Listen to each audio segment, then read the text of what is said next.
శ్రీవారి దర్శనార్థం తిరుమలకు వచ్చే భక్తుల దాహార్తిని తీర్చే టీటీడీ జలాశయాల భద్రత ప్రశ్నార్థకంగా మారింది. గత పాలకుల నిర్లక్ష్యం ధోరణి వల్ల లీకేజీలు, పగుళ్లు, తుప్పు పట్టిన గేట్లతో డ్యాముల పరిస్థితి ఆందోళన రేపుతోంది. కూటమి ప్రభుత్వం ఏర్పాటైన తర్వాత వచ్చిన అధికారులు డ్యాంల భద్రతపై ప్రత్యేక దృష్టి సారించారు.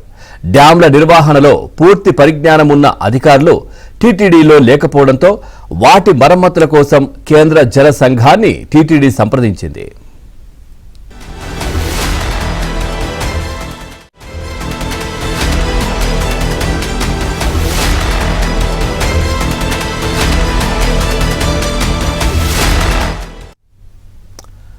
భక్తులకు నీటి అవసరాలను తీర్చేందుకు తిరుమలలో మొత్తం 5 డ్యాములున్నాయి.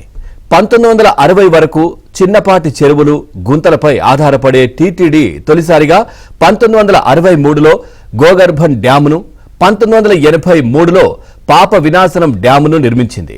ఏటా భక్తుల సంఖ్య పెరుగుతూ నీటి కొరత ఏర్పడుతున్న క్రమంలో 2002లో ఆకాశగంగా, 2011లో జంట ప్రాజెక్టులుగా పిలిచే కుమారధార, పసుపుధార డ్యాంలను నిర్మించారు. వీటి మొత్తం నిల్వ సామర్థ్యం 14,303 లక్షల గ్యాలన్లు అయితే గోగర్భన్ డ్యాం నిర్మించి 62 ఏళ్లవుతుంది.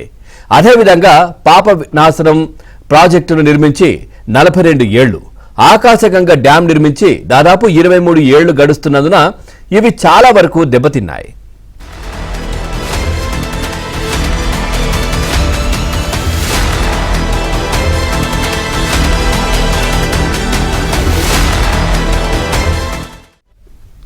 ఈ క్రమంలో వాటిని సమర్థంగా నిర్వహించేందుకు అనుభవం కలిగిన నీటిపారుదల శాఖ సహకారం తీసుకోవాలని టీటీడీ నిర్ణయించింది. టీటీడీ కోరిన మేరకు కేంద్ర జల సంఘం డ్యాం భద్రత విభాగం డైరెక్టర్తో పాటు రాష్ట్ర నీటిపారుదల శాఖ అధికారులు తిరుమలలోని జలాశయాలను కొద్ది నెలల క్రితం పరిశీలించారు.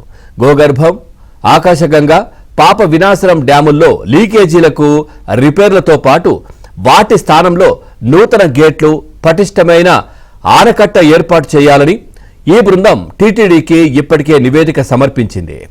ఇక కుమారధార, పసుపుధార డ్యాముల్లోనూ టెక్నాలజీకి సంబంధించి పలు యంత్రాలు ఏర్పాటు చేసుకోవాలని సూచించారు.